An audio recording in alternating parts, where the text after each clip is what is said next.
اعوذ باللہ من الشیطان الرجیم بسم اللہ الرحمن الرحیم۔ تمام تعریفیں اس پروردگار عالم کے لیے ہے جو عالمین کا پالنے والا ہے۔ درود و سلام ہو محمد و آل محمد علیہم الصلاۃ والسلام پر۔ ناظرین اکرام السلام علیکم ورحمۃ اللہ۔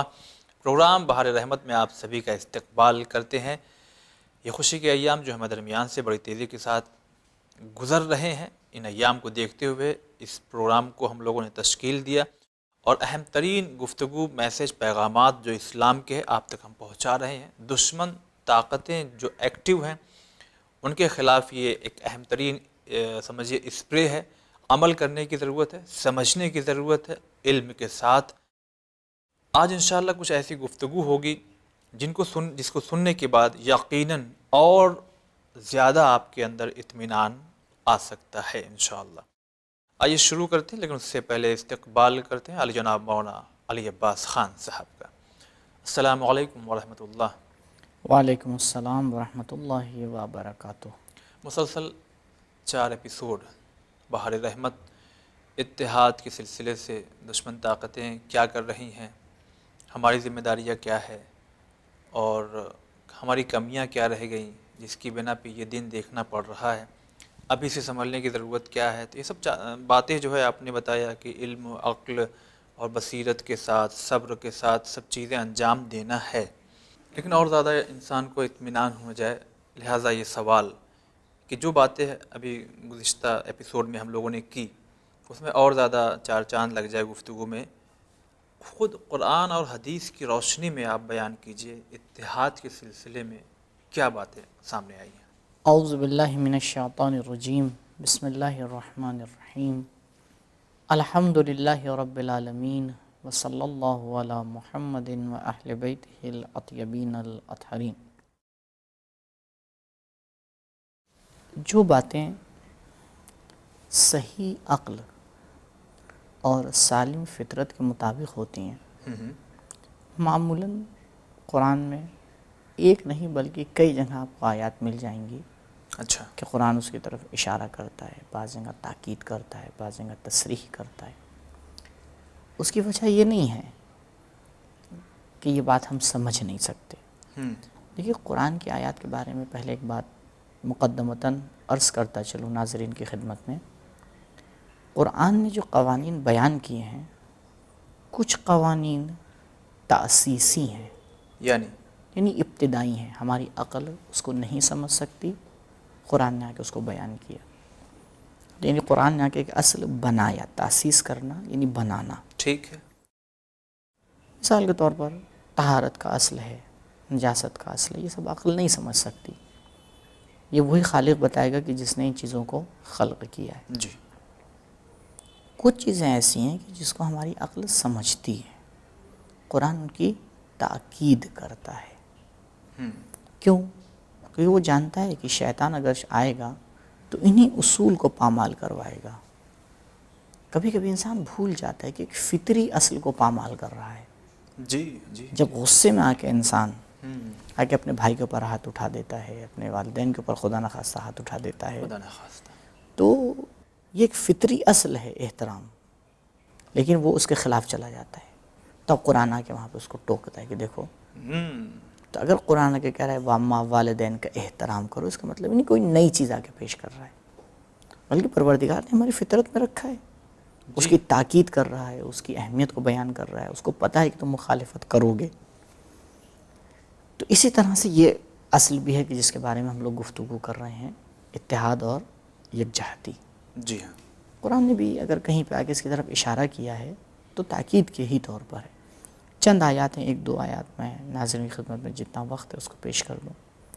پہلی آیت سورہ مبارک آل عمران کی آیت نمبر 103۔ سورہ مبارک آل عمران کی آیت نمبر 103 بہت ہی خوبصورت آیت ہے۔ اچھا۔ اور تقریباً آپ کہیں بھی اگر دیکھیں گے کہ اتحاد کے بارے میں گفتگو ہو تو اسی آیت کو آ کے پیش کیا جاتا ہے۔ سیمبل ہے تقریباً اتحاد کے لیے یہ آیت، اور بغیر اس آیت کے ایک گفتگو پوری ہی نہیں ہوتی ہے۔ اعوذ باللہ من الشیطان الرجیم، وَاعْتَصِمُوا بِحَبْلِ اللَّهِ جَمِيعًا وَلَا تَفَرَّقُوا۔ دیکھیے کتنا انداز کتنا خوبصورت ہے قرآن کا۔ وَاعْتَصِمُوا، پہلے تو وَاعْتَصِمُوا کا لفظ استعمال کیا قرآن نے، واعتصموا مطلب ہوتا ہے یعنی سختی کے ساتھ کسی چیز کو آ کے پکڑ لینا. اعتصام یعنی مضبوطی سے تھامنا. ایسے نہیں بس ہاں کسی رسی کو آپ نے ایسے ہی تھام لیا اور ہاتھ سے چھوٹ گئی اور گر گئی, نہیں, مضبوطی کے ساتھ. کس چیز کو؟ قرآن کہہ رہا ہے کس چیز کی طرف تمہیں جانا ہے؟ حبل اللہ. اللہ. یعنی پروردگار یہ بتانا چاہ رہا ہے کہ تمہارے اور اللہ کے درمیان ایک واسطہ ہے. قرآن کہہ سکتا تھا وَاعْتَصِمُوا اللَّهَ. اچھا ایسا نہیں. اللہ کو مضبوطی سے تھام لو. اس نے کہا تم ہم تک نہیں پہنچ پاؤ گے. حبل اللہ. اس کے ذریعے تو اس کا مطلب ہے کچھ ایسی چیزیں ہیں. حبل رسی کیا ہوتی ہے؟ رسی کی خود اہمیت ہوتی ہے. ہو سکتا ہے بھائی آپ کوئی اچھی رسی خرید لیں, کوئی بہت ہی مہنگی رسی خرید لیں, لیکن اصل مقصد رسی نہیں ہے. اصل مقصد رسی کے ذریعے سے مقصد تک پہنچنا ہے. مقصد تک پہنچنا. جی ہاں, یہ تو راستہ ہے نا. ہاں راستہ ہے. ٹھیک. اچھا وَاعْتَصِمُوا بِحَبْلِ اللَّهِ جَمِيعًا, جب یہ کہہ دیا کہ سب ایک ساتھ مل کر خدا کی جو رسی ہے اس کو مضبوطی سے تھام لو, اب یہ جملے کی کیا ضرورت ہے؟ وَلَا تَفَرَّقُوا. ہاں یہ دیکھیے ایک اور آپس میں تفرقہ نہ کرو. ارے بھائی اگر مضبوطی سے تھام لیا تو اسی کا مطلب ہی ہے کہ تفرقہ نہ کرو. مگر پھر بھی غور و فکر یہاں دیکھیے. اس میں اس میں ایک پوائنٹ جو اہم نکتہ ہوئی, قرآن یہ بتانا چاہ رہا ہے اگر کہیں پہ تفرقہ نظر آ رہا ہے تو یہ وَاعْتَصِمُوا بِحَبْلِ اللَّهِ نہیں ہے. رسی نہیں پکڑے ہوئے پھر تو, کیونکہ اس کو پتہ ہے کہ کچھ معاشرے میں ایسے لوگ ہوں گے جو آ کے یہ چلائیں گے کہ ہم مسلمان ہیں لیکن تفرقہ کریں گے. تو قرآن کہہ رہا نہ, یہ قانون اپنے درمیان رکھنا.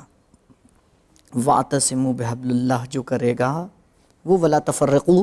نہ تو یہ تو ہو نہیں سکتا جی. کہ مثلا آدھی آیت کے اوپر ایمان لے کے آئیں اور آدھی آیت کے اوپر ایمان لے کے نہیں ہے. پھر قرآن آتا ہے ایک تاریخ بیان کرتا ہے, ایک واقعیت اور ایک حقیقت کی عکاسی کرتا ہے. کہتا ہے دیکھو غور کرو. وَاذْكُرُوا نِعْمَتَ اللَّهِ عَلَيْكُمْ. پروردگار نے جو تمہیں نعمتیں دی ہیں اس کو یاد کرو. پروردگار نے کتنی تمہیں نعمتیں دی ہیں.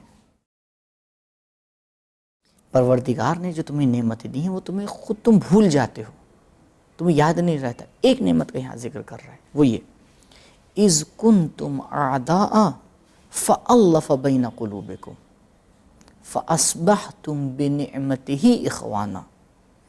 قرآن کہہ رہا ہے یاد کرو کہ تم آپس میں ایک دوسرے کے دشمن تھے. کنتم اعداء, ایک دوسرے کے تم آپس میں کیا تھے؟ دشمن تھے. فَأَلَّفَ بَيْنَ قُلُوبِكُمْ. پروردگار نے تمہارے دلوں کے درمیان الفت پیدا کی. پروردگار نے تمہیں ایک دوسرے سے نزدیک کیا. فَأَصْبَحْتُمْ بِنِعْمَتِهِ إِخْوَانًا. اس نعمت کا اثر یہ ہوا کہ تم ایک دوسرے کے بھائی بن گئے. ایک دوسرے کے بھائی بن گئے. یعنی بھائی چارے کی بات کرنا, اتحاد کی بات کرنا, دلوں کو ایک دوسرے سے قریب کرنے کی بات کرنا, یہ الہی کام ہے, یہ امر اللہ ہے. خود فَأَلَّفَ بَيْنَ قُلُوبِكُمْ, یہ کام کون کرتا ہے؟ اللہ کرتا ہے. سبحان اللہ. اس کی مخالفت کس کی مخالفت ہے؟ اللہ کے مشن کی مخالفت ہے. پھر قرآن آگے آواز دیتا ہے وَكُنْتُمْ عَلَى شَفَا حُفْرَةٍ مِّنَ النَّارِ. اگر تمہیں تمہارے اوپر چھوڑ دیا جائے, ہاں تم تو جہنم کی آگ کے بالکل کنارے کھڑے ہوئے تھے, ذرا سا دھکا دیتے نیچے گر جاتے. تمہاری حالات تو ایسی تھیں. فَأَنْقَذَكُمْ مِنْهَا. پروردگار نے تمہیں اس سے نجات دی. تمہارے درمیان ایک ایسا رسول بھیجا. تم آپس میں جنگ کرتے تھے, ایک جنگ ہوتی تھی سالوں چلتی تھی. ایک ذرا سا ایک مسئلہ چھوٹا سا کھڑا ہو جاتا تھا تو تم نسلوں میں آپس میں لڑا کرتے تھے. یہ صرف عرب کی مثال نہیں ہے, نہیں. اور تعجب مجھے ہوتا ہے کہ بعض لوگ آ کے جو ہے وہ مثلا ایک فرقے کو آ کے ہمیشہ ٹارگٹ کر لیتے ہیں کہ ہاں دیکھیے جو ہے وہ عرب میں ایسا ہوتا تھا, عرب جاہلی ایسے تھے. عرب جاہلی تنہا ایسے نہیں تھے. یورپ کی جہالت عرب جاہلی کی جہالت کے سے بہت آگے ہے. اچھا. اگر آپ یورپ کی تاریخ کا مطالعہ کریں, یہاں کتنی کم جنگ ہوئی, وہاں کیسی کیسی جنگیں ہوئی ہیں. ایک ایک دن میں کئی کئی لاکھ لوگ جو ہے وہ قتل کیے گئے. یہی حال وہاں بھی تھا, یہی حال دوسری جگہ بھی تھا. یعنی آج سے 1000 سال, 1500 سال پہلے, 2000 سال پہلے کی آپ انسانی تاریخ اٹھا کے دیکھ لیں تو اس طرح کی انسانیت نہیں تھی. کیوں؟ کیونکہ اس طرح کا علم نہیں تھا. جی کیونکہ اس طرح کی سمجھداری نہیں تھی. دھیرے دھیرے تاریخ میں انسان نے آ کے ترقی پائی ہے. صحیح. تو جیسے جیسے ٹولز میں ترقی ہوئی ہے، عقل کی وجہ سے ترقی ہوئی ہے، تو دوبارہ پلٹ کے دوبارہ سمجھداری میں بھی اضافہ ہوا ہے. البتہ دینداری الگ ایک بحث ہے کہ جس کو میں یہاں نہیں چھوڑنا چاہ رہا ہوں. پھر پروردگار کذالک یبین اللہ لکم آیاتہ، اس طرح سے پروردگار اپنی نشانیوں کو تمہارے لیے بیان کرتا ہے. واہ. سمجھو یہ پروردگار کی ایک نشانی ہے، یہ پروردگار کی ایک نعمت ہے. لعلکم تہتدون، ختم ہوتی ہے یہاں پہ آیت. لعلکم تہتدون، شاید تمہاری ہدایت ہو جائے. شاید. لعلکم تہتدون، لعل شاید، یعنی پروردگار بھی لاسٹ میں آ کے فیصلہ دیے دے رہا ہے کہ میں اتنا سمجھا رہا ہوں، تمہیں بتا رہا ہوں، تمہارے ایک فطری تقاضے کو جھنجھوڑ رہا ہوں. مگر شاید.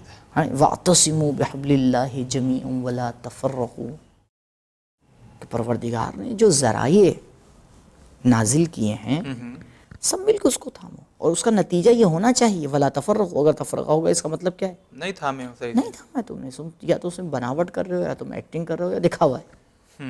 صرف دکھاوا ہے کہ ہم جو ہے وہ اللہ کی رسی. مثال کے طور پر اللہ کی رسی کا مطلب آپ یہاں پہ لے لیجیے قرآن. جی جی. تو کون سا ایسا مسلمان ہے جو یہ کہتا ہو کہ ہم قرآن کو نہیں مانتے؟ نہیں، مسلمان ہے تو پھر تو یقیناً قرآن کو پڑھتا ہے. ٹھیک ہے، قرآن کی آیات الگ الگ ہیں یا ایک ہیں؟ نہیں، سب ایک ہے. تو پھر کیا ہے؟ پھر یعنی مشکل ہے. ہاں. اس کا مطلب یہ ہے کہ کہیں پہ مسئلہ الگ جا رہا ہے، کہیں پہ مسئلہ بھی سمجھداری سے کام نہیں لیا جا رہا ہے. خیر یہ ایک آیت بہترین سورہ مبارک آل عمران کی. خیر بہت اور بھی پیغامات ہیں اس میں جو انشاءاللہ کبھی فرصت ہوگی. دوسری آیت سورہ مبارک انفال کی آیت نمبر 46، اطیعوا اللہ و رسولہ. اب یہ اطیعوا اللہ و رسولہ یہ ایک عقلی قانون ہے. جی بھئی صحیح. اللہ اور رسول کی اطاعت تو الگ سے نہیں کہی جائے گی نا، وہ تو عقل کہتی ہے کہ بھئی اللہ جس نے تمہیں خلق کیا اس کی اطاعت کرو، رسول جس کو اللہ نے بھیجا اس کی اطاعت کرو. اطاعت کرو. تو اب اسی طرح سے پروردگار ایک تیسری بات بھی کہتا ہے. کیا؟ اطیعوا اللہ ایک، و رسولہ، یہاں پہ لفظ اطیعوا کو تکرار نہیں کیا ہے، یعنی اللہ اور رسول کی اطاعت بالکل ساتھ میں. ولا تنازعوا، جھگڑا مت کرو. یعنی اطاعت اللہ اور اطاعت رسول کا نتیجہ کیا ہونا چاہیے؟ جھگڑا نہیں ہونا چاہیے. اگر ہوا تو پھر اطاعت کہاں بالکل پہلی والی آیت کی طرح، یا اللہ کی اطاعت میں کہیں کوئی گڑبڑ ہے یا رسول کی اطاعت میں کہیں کوئی گڑبڑ ہے. سبحان اللہ. رسول ایک ہی تو بات کہہ کے گئے ہوں گے یا 10 طرح کی بات کہی ہوگی؟ یقیناً. مثلا جو ہے وہ ایک قبیلے کو خوش کرنے کے لیے کچھ بتا دیا ہو اسلام، دوسرے کو خوش کرنے کے لیے کچھ اور اس کا اپوزٹ بتا دیا ہو، ایسا تو نہیں ہے. ایسا نہیں. تو جب رسول کی 23 سالہ زندگی ایک ہی نہج کے اوپر گزری ہے، تو اگر تم اس کو صحیح سے سمجھ لوگے، اس کی اطاعت کر لوگے، تو کوئی تمہارے اندر تنازع، کوئی اختلاف، کوئی ٹکراؤ، کوئی بھید بھاؤ کچھ نہیں پایا جائے گا. پھر قرآن آ کے نتیجہ بتا رہے اگر تم نے ایسا نہیں کیا اور اختلاف کیا، فَتَفْشَلُوا، کمزور ہو جاؤ گے، وَتَذْهَبُ رِيحُكُمْ، تمہاری طاقت ختم ہو جائے گی. واہ. وہی جو آج ہم دیکھ رہے ہیں، یہ قرآن کا معجزہ ہے. قرآن پہلے کہہ چکا ہے نتیجہ. ایسا کمزور ہو گئے کہ اب کہیں بھی دشمن آسانی سے جا رہا ہے. چار. اب یاد ہوگا ایک کسی ایپیسوڈ میں اشارہ کیا تھا کہ 3 چیزیں ضروری ہیں. علم حاصل کریں. جی جی. یعنی دیکھیں، علم حاصل کریں، بصیرت لے کے آئیں. یہ دونوں چیزیں ہمیں مدد کریں گی اللہ اور رسول کی کیسے اطاعت کرنا ہے. تیسری چیز صبر. وَاصْبِرُوا. واہ. ان اللہ مع الصابرین. پچھلے ایپیسوڈ میں یہ تینوں چیزیں بیان ہوئی تھی. ان اللہ مع الصابرین، کہ تمہیں اللہ کی اطاعت کرنے کے لیے، رسول کی اطاعت کرنے کے لیے، اختلافات کو ختم کرنے کے لیے، اپنی طاقت کو بچانے کے لیے صبر کی ضرورت ہے. کیونکہ شیطان یہیں سے شروع کرتا ہے، پہلے اختلاف ڈالتا ہے، الگ کرتا ہے. جب ایک فرقہ الگ ہو جاتا ہے، کمزور ہو جاتا ہے، اس کو ختم کر دیتا ہے. تاریخ میں کتنے فرقے بنے، ختم ہو گئے. اچھا، اسی آیت کو اگر کسی ایک فیملی کے لیے لیا جائے جو اکثر میاں بیوی جھگڑا ہو جاتا ہے، ختم ہو جاتے ہیں، دیکھیں نہیں، یہ قانون جو قرآن کا ہے وہ ہر جگہ فالو ہوگا. یعنی جہاں یہ ہوگا وہاں نتیجہ ہی نکلے گا. اختلاف ہوا. البتہ قرآن اس کو اتنی خوبصورتی سے بیان کر رہا ہے، لیکن ہماری عقل پہلے سے اس کو سمجھ رہی ہے. لیکن وہ قرآن دیکھ رہا ہے، پروردگار دیکھ رہا ہے کہ بھائی یہ جو ہم نے تمہاری فطرت کے اندر اتحاد رکھا ہے، تم اس کے اوپر عمل کرنے والے نہیں ہوں، اب ہمیں یہ کہنا پڑے گا. نہیں کبھی کبھی آپ دیکھیے بڑا عجیب ہوتا ہے. بھی آپ نے بھی اشارہ کیا ایپیسوڈ کی بالکل شروعات میں کہ جو باتیں ہو چکی ہیں دیکھتے ہیں قرآن کے بارے میں کیا کہہ رہا ہے. جی ہاں. یعنی جو باتیں ہو چکی ہیں وہ ہماری عقل سمجھ رہی ہے، سمجھ رہی لیکن اکثر پبلک اس وقت تک اس کو اطمینان نہیں ہوتا جب تک کہ ادھر سے آپ یہ نہ روشنی کہتے کہ بھائی قرآن چلیے اچھی بات ہے ٹھیک ہے مثلا، لیکن وہ کچھ ایسی باتیں ہیں کہ جو 2-2 4 والی عقل سمجھتی ہے. فرض کیجئے اس کے لیے آیت نازل نہ ہوتی تو کیا ہم اختلاف کرتے؟ نہیں. اصل مسلم ہے یہ تو. صحیح بات ہے. خیر ایک تیسری آیت ہے اس کی طرف بھی اشارہ کر دوں. یہ بھی سورہ آل عمران کی ہے. اچھا. وہ آیت 103 تھی، آیت 105. وَلَا تَكُونُوا كَالَّذِينَ تَفَرَّقُوا، ایسے لوگوں کی طرح نہ ہو جانا کہ جو آپس میں تفرقہ کرتے ہیں، وَاخْتَلَفُوا اور آپس میں اختلاف کرتے ہیں، ایسا مت ہو جانا. ادھر کہا یعنی آپس میں اتحاد کرو، دیکھیے آیت نمبر 103 میں کہا وَاعْتَصِمُوا، اور یہاں کے کیا کہہ رہے ایسے نہ ہونا، یعنی ایسے بنو ایسے نہ بنو، دونوں سائڈ کو آگے قرآن بیان کر رہا ہے. ہر طرح سے آ کر کے بتا دیا کہ بھائی دیکھ لو کیا کرنا ہے. جی. اور میرے خیال سے یہ 3 آیتیں جو ہیں انسان کی سمجھداری کے لیے کافی. جی. وَلَا تَكُونُوا كَالَّذِينَ تَفَرَّقُوا وَاخْتَلَفُوا مِن بَعْدِ مَا جَاءَهُمُ الْبَيِّنَاتُ، اس کے بعد کہ ان کے سامنے روشن دلائل آ گئے. جب تک دلائل نہیں آئے ہیں تمہارے پاس حجت ہے، لیکن جب پروردگار نے بینات یعنی روشن دلیلیں بھیج دیں، تم نے خود اپنی آنکھوں سے دیکھ لیا ہر چیز کو کہ پیغمبر کس طرح سے، ان کی شخصیت کس طرح سے، وہ تم سے کیا چاہتے ہیں. اگر اس کے بعد تم نے اختلاف کیا تو پتہ ہے نتیجہ کیا ہوگا؟ اولئک لہم عذاب عظیم، ایسے لوگوں کے لیے عظیم عذاب ہے. وہ یہ نہ سوچیں کہ اختلاف کرنے کے بعد بچ جائیں گے. کل ان سے سوال کیا جائے گا کتنے دھڑوں میں بانٹ دیا تھا میری امت کو. پھر اگر وہاں آ کے شکایت کریں گے کہ پروردگار، دیکھیے قرآن کی ایک تعبیر ہے، بہت خوبصورت تعبیر ہے. قرآن آگے قیامت کا ایک منظر پیش کرتا ہے کہ جب گناہگاروں کو جہنم کی طرف لے جایا جائے گا، جی راستے میں ان کی ملاقات شیطان سے ہوگی. اب یہ سب کہاں جا رہے ہیں؟ جہنم کی طرف. جہنم کی طرف. ملاقات کس سے ہو گئی؟ شیطان سردار سے ہو گئی. فوراً شکایت کریں گے کہ پروردگار ہمیں کہاں تو جہنم میں بھیجا، اس کو پکڑو، اس نے ہم کو ورگلایا. اب انہیں لگے گا کہ شاید جو ہے کچھ نہیں ڈوبتے کو تنکے کا سہارا. ہاں تو انہیں لگے گا کہ سہارا مل گیا، یہ جو ہے اصلی چور پکڑا گیا، اب جو ہے کچھ راحت ملنے والی ہے. شیطان کہے گا پروردگار اجازت دے مجھے بھی کچھ کہنا ہے. جی کہیے. ان لوگ سے کچھ بات کرنا ہے. کہے گا اچھا یہ بتاؤ میں نے تمہیں مجبور کیا تھا یا راستہ دکھایا تھا؟ میں نے بتا دیا تھا بھائی. مجبور کیوں آئے؟ اختیار دیا تھا اللہ نے یا نہیں دیا تھا؟ دیا تھا. تو کس لیے دیا تھا؟ اس لیے دیا تھا کہ جو میں راستہ دکھا رہا ہوں ادھر ہو.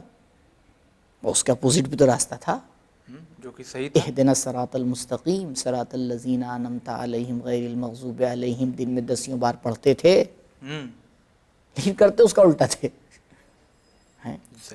تو کیوں تمہاری سمجھ میں نہیں آئے کہ بھئی اتحاد کا راستہ اللہ کا راستہ ہے، اختلاف کا راستہ شیطان کا راستہ ہے، کیوں اللہ کے راستے کو چھوڑ کے جو ہے تم شیطان کے راستے پہ چل گئے؟ چل لیجیے. اب شیطان نے بھی دامن ڈال اب اس عدالت میں یہ ایک ایسی عدالت ہوگی جہاں پہ شیطان کی طرفداری اللہ کرے گا.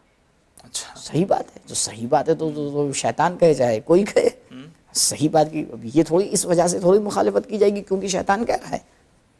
ٹھیک ہے پروردگار کہے گا کہ بھائی مجبور تو نہیں کیا تھا، جاؤ جہنم میں جاؤ.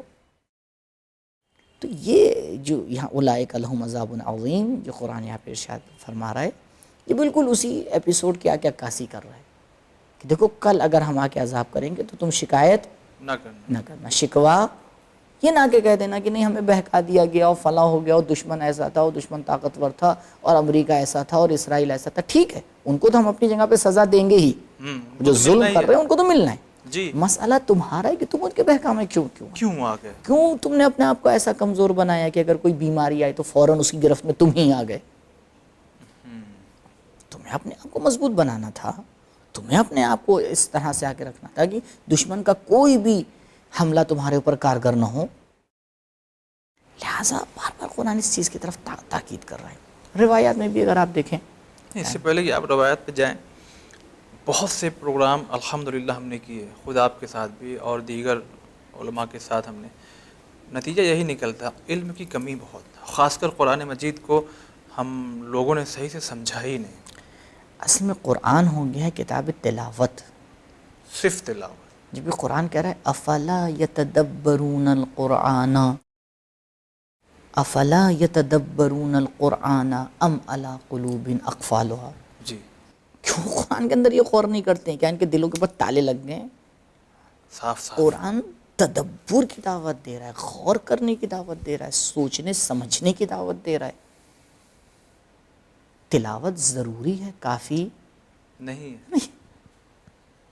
ہم اس ضرورت کو کفایت سمجھ بیٹھے، وَرَتِّلِ الْقُرْآنَ تَرْتِيلًا، یہ آیت ہمیں مل گئی ہے، وَرَتِّلِ الْقُرْآنَ تَرْتِيلًا، ترتیل سے قرآن کی تلاوت کیجیے، بہت اچھی خوبصورت آواز میں تلاوت کیجیے۔ یہ پہلا مرحلہ ہے آگے بڑھنے کے لیے، نہ کہ یہاں پہ آ کے رک جائیں۔ ہم یہی رک گئے۔ افلا یتدبرون القرآن، کیوں تدبر نہیں کرتے؟ تدبر کرو، دیکھو، غور کرو قرآن کیا کہہ رہا ہے، کیا تم سے تقاضے تمہارے سامنے رکھ رہا ہے، کیوں نہیں سمجھ رہے ہو؟ اچھا، اکثر یہ کبھی کبھی شاید ہم نے کہیں پروگرام میں کہا ہو یہ بات کہ فزکس، کیمسٹری، بایولوجی، یہ پتلی سی کتاب اگر لے لیا جائے ذرا سی، کسی ایک پیج کو سمجھنے کے لیے بغیر ایکسپرٹ کے ہم سمجھ نہیں پاتے، اور قرآن کو کبھی کبھی ہم ہاں، بہت مظلوم ہے، یعنی اگر صحیح سے دیکھا جائے تو بہت مظلوم ہے قرآن، کیونکہ جو لوگ نہیں پڑھ رہے ہیں ان کی بات ہی الگ، وہ تو ظلم کر ہی رہے ہیں، جی جو پڑھ رہے ہیں وہ کون سا بہت عدالت سے کام لے رہے ہیں۔ انہیں ہم اپنی زندگی میں آ کے دیکھیں، بہرحال یہ ایک الگ سی گفتگو ہے کہ ہم قرآن کے اوپر آ کے بات کریں۔ جی بہار رحمت، بہت بڑی رحمت قرآن ہے، صحیح، یعنی رسول کو اگر سمجھنا ہے تو قرآن کے ہی ذریعے سمجھنا ہے، بالکل، اگر اسلام کو سمجھنا ہے تو قرآن کے ہی ذریعے سمجھنا ہے۔ مشکل اس بات کی کہ ابھی ہم نے قرآن کی آیات کے اوپر غور کرنا نہیں شروع کیا ہے۔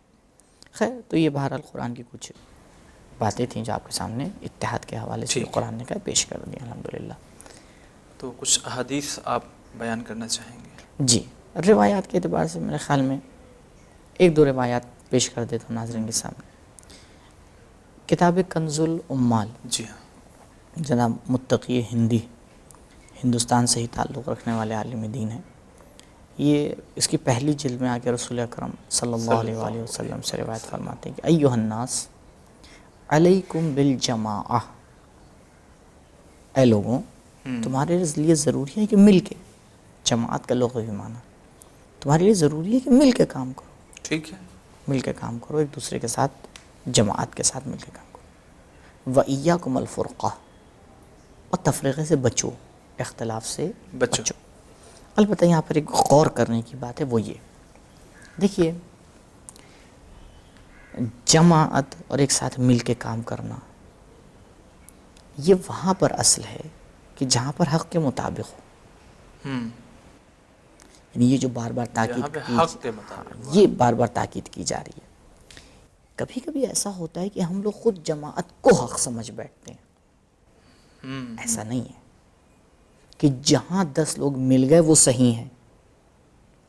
حق اور باطل کا معیار قلت اور کثرت نہیں ہے۔ یہی اکثریت پہ ہو گیا اب تو زیادہ، جی، مسئلہ کبھی کبھی الٹا ہو جاتا ہے، ہاں، حق اور باطل الگ چیز ہے، قلت اور کثرت الگ چیز ہے، الگ چیز ہے۔ ممکن ہے کہ اکثریت حق کے ساتھ ہو، ممکن ہے کہ اکثریت حق کے ساتھ نہ ہو، جدھر سب چلے جا رہے ہیں ادھر چلنا معیار نہیں ہے۔ صحیح بات ہے۔ اب آپ کہیں گے ابھی تو آپ اتحاد کی باتیں کر رہے تھے، یہ اختلاف کی بات شروع کر دیا آپ نے، نہیں، یہ عین اتحاد ہے۔ ہم نے کہا آپ سے سمجھداری کے ساتھ آگے بڑھیے، صحیح، بصیرت کے ساتھ سمجھیے۔ اگر کہیں پر آ کے مثال کے طور پر ایک غلط بات ہے تو آپ وہاں آ کے اپنی صحیح بات پیش کیجئے، لیکن صحیح بات پیش کرنے کا مطلب یہ نہیں کہ اختلاف کیجئے، اختلاف نہیں، ان دونوں میں فرق ہوتا ہے۔ یعنی دیکھیے، بہت باریک مسئلہ ہے یہاں پہ جسے ہمیں سمجھنا ہے۔ صحیح بات کو پیش کرنا اور سامنے والے سے اختلاف کرنا، یہ دو الگ الگ مسئلے ہیں۔ جی جی، ہم یہ سمجھتے ہیں اگر ہمیں حق کو پیش کرنا ہے تو لڑائی جھگڑے سے ہی پیش کرنا ہے، بغیر اس کے ممکن نہیں، نہیں۔ آپ سمجھداری کے ساتھ اپنی بات کو پیش کریے. دو صورتیں، یا مانے گا نہیں مانے گا، مان گیا تو بہت اچھا، نہیں مانا تب بھی حجت آپ نے تمام کر دی. صحیح بات ہے. لیکن اختلاف سے بچیے، اختلاف سے بچیے. اس کی تاکید کی جا رہی ہے، ابھی بھی تاکید کی جا رہی ہے. اس طرح سے پیش آئیے کہ سامنے والا دشمن ہم سے جو ہے وہ استفادہ نہ کر سکے. نہ کر سکے. یا ایک دوسری مثال روایت ہے حضرت علی علیہ السلام سے کہ امالی شیخ مفید میں حضرت فرماتے ہیں وَأَيْمُ اللَّهِ لَوْلَا مَخَافَةُ الْفُرْقَ بَيْنَ الْمُسْلِمِينَ وَأَنْ يَعُودُوا إِلَى الْكُفْرِ وَيُعَوِّرَ الدِّينَ لَكُنَّا قَدْ غَيَّرْنَا ذَلِكَ. غور کیجئے، بہت اہم پیغام ہے حضرت کا. حضرت سے آ کے کسی نے اعتراض کیا کہ یا علی، جب آپ کا حق لے لیا گیا جی، تو آپ اٹھیے کھڑے ہوئے. آپ لوگ تو کہتے ہیں حق کی طرفداری کرنا چاہیے. بسم اللہ. آئیے. ہاں، کچھ لوگ ہوتے ہیں نا وہ اپنی طرح سے مولا کائنات علیہ السلام کو بھی جذباتی سمجھ رہے تھے. آپ چلیے صحیح، پھر دیکھیے ہم آتے ہیں ساتھ ساتھ. حضرت نے جواب دیا کہ خدا کی قسم. بعض لوگ اعتراض کرتے ہیں کہ اگر حق علی کے ساتھ تھا کیوں نہیں اٹھے؟ پہلی بات تو یہ بات ہی غلط ہے. جناب فاطمہ زہرا سلام اللہ علیہ کا اعتراض کرنا، خود مولا کائنات علیہ السلام کو بار بار اعتراض کرنا، یہ دلیل ہے کہ نہیں، انہیں نے مخالفت کی. ہاں، لیکن تفرقہ نہیں ڈالا. یہی جو بات ابھی عرض کر رہا تھا، اعتراض کیا، بات رکھا اپنی. حق کو بیان کیا، حق کو بیان کیا، مسجد میں جا کے بیان کیا، لیکن امت کو ٹوٹنے نہیں دیا. یہ ہم نہیں کر پاتے. ہم یہ سمجھتے نہیں اگر حق ہمارے ساتھ ہے تو بس ہمارے ہی ساتھ ہے، چاہے جو ہو جائے. حضرت ہم ہر قیمت کے اوپر اپنا حق حاصل کرنا نہیں چاہتے. وَأَيْمُ اللَّهِ، خدا کی قسم، اگر اس بات کا ڈر نہ ہوتا کہ مسلمان آپس میں ٹکڑے ٹکڑے ہو جائیں گے اور دوبارہ پلٹ جائیں گے اسی چیز کی طرف کہ جس سے رسول نے ان کو پلٹایا ہے، تو میں ان تمام چیزوں کو تبدیل کر دیتا. اچھا مولانا، امام کی نگاہ میں دیکھیے کیا اہم چیز ہے.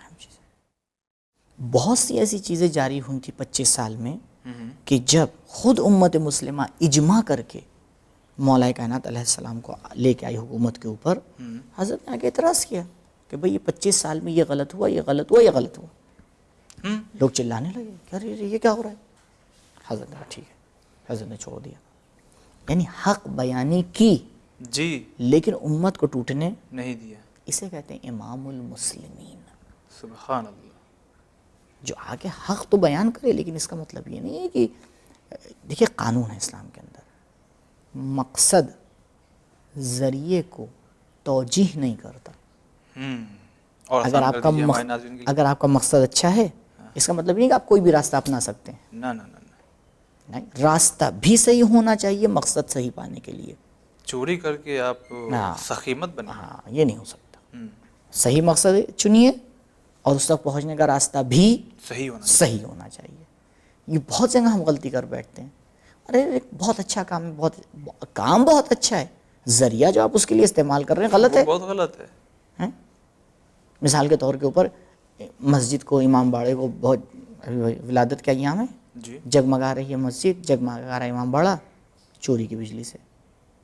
اور دوسری چیز یہ بھی ہے کہ اتنی تیز ساؤنڈ کے ساتھ ہر چیز ہے کہ جو واقعی شریعت نے صاف صاف منع کر دیا. نہیں، لیکن اچھی چیز، اچھا کام ہے، وہ کام اچھا ہے، طریقہ غلط ہے، طریقہ غلط ہے، ذریعہ غلط ہے. امام نے یہی کہا کہ میرے پاس بھی ذرائع ہیں، میں چاہوں تو ان ذریعوں کو استعمال کر سکتا ہوں، مگر لیکن بات غلط ہو جائے گی. جی، لہٰذا بہرحال جو قرآن اور روایات نے بیان کیا، اگر اس کے اوپر غور کریں تو مسئلہ بہت ہی آسان ہے، لیکن اس کے لیے تھوڑا صبر اور تحمل، تھوڑی سی بصیرت اور تھوڑا سا علم چاہیے. چلیے، بہت بہت شکریہ ادا کرتے ہیں. اور ناظرین، بار بار ہر ایپیسوڈ میں ان تمام باتوں کو لایا گیا ہے، علم، بصیرت، صبر. فیملی سے شروع کیجئے، واقعی پھر معاشرے میں ان سب چیزوں کو عائد کیجئے. جہاں بھی اختلاف ہو رہا ہے، شیطانی طاقت وہاں پہ آ رہی ہیں، اس کو دور کرنے کی کوشش کیجئے. اور یہ طاقت، جو غلط طاقت، وہ اسی کے ذریعے دور ہو سکتی ہے. علم ہونا چاہیے، کون سا قدم کب اٹھانا ہے یہ بصیرت ہونا چاہیے، اور اس کے ساتھ ساتھ صبر ہونا چاہیے کہ قدم ابھی اٹھائیں یا بعد میں اٹھائیں، کب کیا بولنا ہے، یہ اس پہ بہت زیادہ غور کرنا چاہیے. گزارش ہے ناظرین کہ کل کا جو ایپیسوڈ ہوگا وہ آخری ہوگا، اور اس میں بھی کچھ اہم ترین گفتگو ہے جو ہم آپ تک پہنچانا چاہتے ہیں، لہٰذا اس پروگرام بہار رحمت کو دیکھنا نہ بھولیے گا۔ فی الحال آپ دیکھتے رہیے چینل ون۔ خدا حافظ۔